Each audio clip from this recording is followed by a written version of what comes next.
Hey everyone, क्या आपको stories पढ़ना और सुनना अच्छा लगता है? तो अगर आपका आंसर यस है तो आप बिल्कुल सही वीडियो पे आ रहे हैं, क्योंकि मैं लेकर आई हूँ आपके लिए पंचतंत्र की स्टोरीज़ जो बहुत ज़्यादा इंटरेस्टिंग होती हैं। क्योंकि आपने पंचतंत्र का नाम तो सुना ही होगा, उसकी उनकी जो स्टोरी होती है विष्णु शर्मा की है, ये बहुत ज़्यादा ही इंटरेस्टिंग होती हैं। और इन स्टोरीज़ को हम इंग्लिश में पढ़ेंगे तो इससे क्या होगा, दो काम होंगे। एक तो आपकी इंग्लिश इम्प्रूव होगी और आपकी जो वोकैब पावर है वो भी इम्प्रूव होगी। तो आपने अगर मेरे चैनल को सब्सक्राइब नहीं किया है तो प्लीज़ चैनल को सब्सक्राइब कर लेना एंड वीडियो को शेयर कर देना। और अगर आपको हिंदी टू इंग्लिश ट्रांसलेशन सीखना है, सेंटेंसेस सीखने हैं या वर्ड मीनिंग्स की वीडियोस चाहिए तो इससे रिलेटेड मेरे चैनल पर बहुत सारी वीडियोस डली हुई हैं, आप जाकर चेकआउट कर सकते हैं। और ध्यान रहे, मैं जिस वर्ड को भी पढ़ूंगी आपको बहुत ध्यान से सुनना है और हर एक वर्ड को मेरे पीछे रिपीट भी करना है या फिर लिख के रख लेना है। तो चलिए शुरू करते हैं आज की वीडियो को।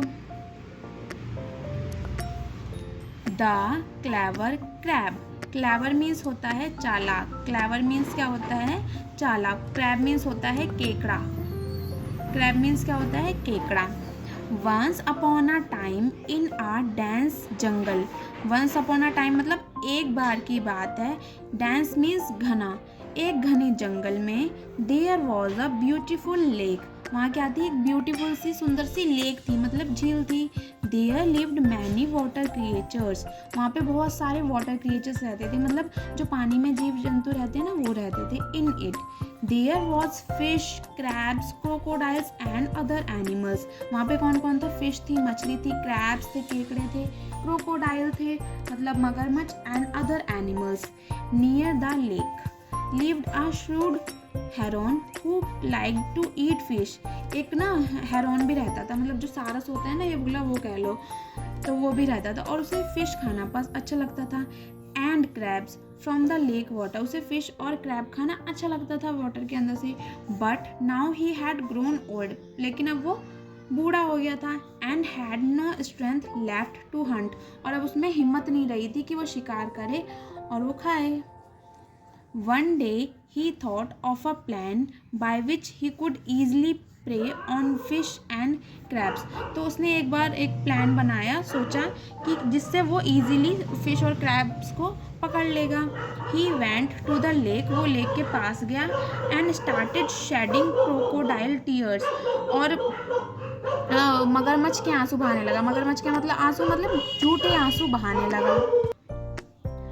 Some fish that were swimming there came up to him and asked। और कुछ कुछ फिश जो हैं उसके पास ऊपर आ गई और उससे पूछ रही, हेरोन अंकल व्हाट हैपेंड। जो हेरोन अंकल, क्या हुआ। व्हाई आर यू क्राइंग, तुम क्यों रो रहे हो। What made you up so upset, किस वजह से तुम बहुत ज़्यादा उदास हो और दुखी हो। अगर कोई परेशान होता है, रोता है, तो आप भी उससे पूछते हो ना कि क्या बात हो गई है। तो वैसे ही उन फिशेस ने भी पूछा कि क्या बात हो गई है हेरोन अंकल, है ना। तो ये था। The heron felt very happy. जो हेरोन था वो बहुत खुश हो जाता है। To see so many fish but didn't show it. वो बहुत ज़्यादा खुश, अंदर ही अंदर खुश हो जाता है इतनी सारी फिशेस को देखकर, लेकिन वो शो नहीं करता। He said in a gloomy voice. वो बहुत ही उदास आवाज़ में बोलता है, I am very upset today. मैं बहुत ज़्यादा दुखी हूँ आज। In future I will never be able to see you people in this lake. मैं आज के बाद मतलब फ्यूचर में ना तुम्हें लोगों को यहाँ पे इस लेक में नहीं देख पाऊंगा, इसलिए मैं बहुत ज़्यादा उदास हूँ। वो ऐसे ऐसे झूठ बोलता है। Why? What happened? Asked a fish। एक फिश पूछती है, क्यों, क्या हुआ। What makes you so? Say so। तुम ये क्या कह रहे हो। In the morning I met an astrologer। मैं सुबह एक एस्ट्रोलॉजर से मिला था, मतलब जो विशेषज्ञ होते हैं ना, जो भविष्यवाणी करते हैं, उनसे मिला था। He said that this lake would soon dry up। वो कहता है कि उन्होंने मुझे बताया कि ये जो लेक है ना वो जल्दी ही सूख जाएगी। And all the lake dwellers would die. और जो भी उसमें रहते हैं जीव जंतु सब वो मर जाएंगे। I am very sad. मैं बहुत दुखी हूँ। I have decided to keep a fast to please God. और मैंने फास्ट रखा है, मतलब मैंने व्रत रखा है कि जिससे भगवान खुश हो जाएं। All the fish got very scared. सारी फिश क्या है, डर गई। दे quickly dived in and went to their king, और फिर जल्दी से वो क्या करती हैं, dived मतलब उसमें डूब जाती हैं पानी में, and went to their king, और जो उनकी राजा होते हैं ना उसके पास चली जाती हैं. They told him, वो उन्हें बताती हैं all that Haron had said, और जो भी उसने हेरोन ने बुगले ने बताया उसे बताती हैं. The king also got tensed, और जो किंग होता है वो भी टेंस्ड हो जाता है, मतलब टेंशन में आ जाता है, चिंता हो जाती है.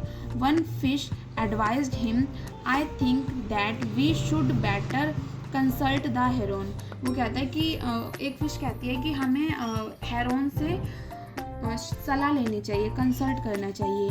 He is so concerned for us, वो हमारे लिए चिंतित है, चिंता में है, इसलिए वो बोलती है. The king agreed and they all went to the heron who was waiting impatiently on the bank. वो अग्री, जो किंग होता है वो अग्री हो जाता है कि हाँ ठीक है हम हेरोन से बात करते हैं, और जो हेरोन है वहाँ पे बहुत ही बेसब्री से इंतज़ार कर रहा था नदी के किनारे पर, झील लेक के किनारे पर. The king said to him, king ने उससे कहा, my fish informed me what the astrologer told you, मेरी फिश ने मुझे बताया है कि जो भी तुम्हें एस्ट्रोलॉजर ने बताया है. Can you suggest some way, कि तुम कुछ रास्ता बता सकते हो, so that we can save ourselves, जिससे हम खुद को बचा सकें. Otherwise we will all die without water, नहीं तो हम बिना पानी के मर जाएंगे. ऐसा कौन कहता है, ये यहाँ पे किंग बोलती है कि तुम्हें कुछ पता है, कुछ आइडिया दो हमें जिससे हम बच सके, नहीं तो हम तो मर जाएंगे सभी. तो वो हेरोन से बोलती है. The heron felt very happy, जो हेरोन होता है वो बहुत ज़्यादा खुश हो जाता है. In his heart seeing his plan, जो मन ही मन में खुश हो जाता है वो अपने प्लान को सोच. Succeeded, he said, yes I can help you, हाँ मैं तुम्हारी हेल्प कर सकता हूँ. There is a huge deep blue lake at the edge of this jungle, इस जंगल के दूसरे किनारे पर एक ब्लू बहुत बड़ा लेक है. I can take all of you there one by one, मैं वहाँ पर तुम सबको ले जा सकता हूँ. But for that you need to trust me, लेकिन तुम्हें मुझ पर विश्वास करना पड़ेगा. It will also take a lot of time, क्योंकि वहाँ पे जाने में टाइम लगेगा. Now tell me what to do, अब मुझे बताओ कि क्या करना है. वो ये सब बोलता है. कौन बोलता है, हेरोन बोलता है. You want, I am already on a fast to please God, और मैं पहले से ही मैंने फास्ट किया हुआ है मैंने भगवान को खुश करने के लिए. The king said to the heron, जो किंग होता है वो हेरोन से बोलता है, uncle we all fully trust you, हमें तुम पर विश्वास है. Please take us to that lake, please हमें उस लेक पर ले जाओ. We will be very oblige to you, हम बहुत तुम्हारे एहसानमंद होंगे. You are so concern for us, हम हमारे लिए बहुत चिंतित हो. You have also kept a fast for our sake, और तुमने हमारे दुख के लिए कि हाँ हम मर जाएंगे तुमने फास्ट भी रखा है. थैंक्स टू यू, तुम्हारा बहुत बहुत धन्यवाद. ऐसे वो फिश बोलते हैं, जो किंग होता है ना वो बोलता है.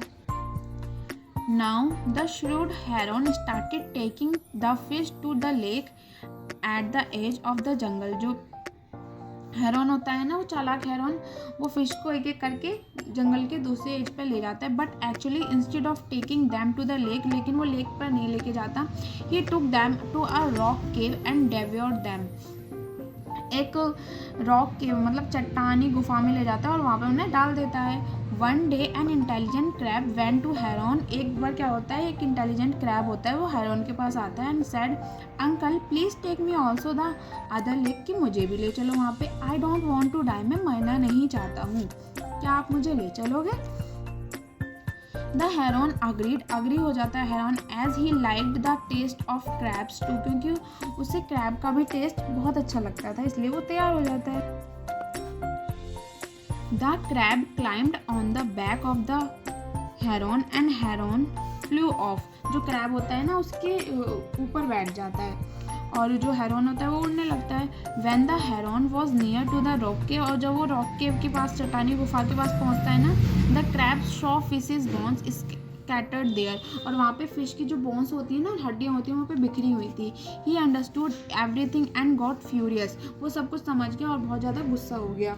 ही climb to the heron's neck and shouted, वो हेरोन की गर्दन पे चढ़ जाता है और चिल्लाता है, यू श्रूड बर्ड, चालाक मतलब पक्षी, so this is the other lake where you were bringing my brothers to, तुम ये वो लेक है जहाँ पे तुम मेरे भाइयों को लेकर आए हो. Now you will no you will not be alive to eat any more fish, और तुम भी अब जिंदा नहीं बचोगे और फिश खाने के लिए। Saying so the crab grab the heron's neck in his clause, और जो क्रैब होता है ना, केकड़ा होता है, वो अपने क्लॉज से, अपने पंजों से उसकी गर्दन को दबा देता है। एंड ब्रोक इट, और तोड़ देता है। The heron died then and there and fell to the ground, और वो मर जाता है और नीचे गिर जाता है। The crab somehow drag the head of the heron to the lake and told everyone about, और जैसे तैसे वो उसके सर को लेक तक ले आता है और सबको बताता है। ही इज़ इल स्कीम, और जो उसकी चालसाजी थी ना, जो उसने गलत किया, वो सबको बताता है। The king of fish thank the crab for saving the life of the rest of the fish, और जो किंग फिश होती है ना, वो उसे थैंक बोलती है कि तुमने बाकी सारी फिशेस की जान बचाई। तो ये थी आज की हमारी स्टोरी, और पंचतंत्र की ये स्टोरी नंबर 1 है। आपको कैसी लगी मुझे ज़रूर बताना, ये बहुत ज़्यादा इंटरेस्टिंग है।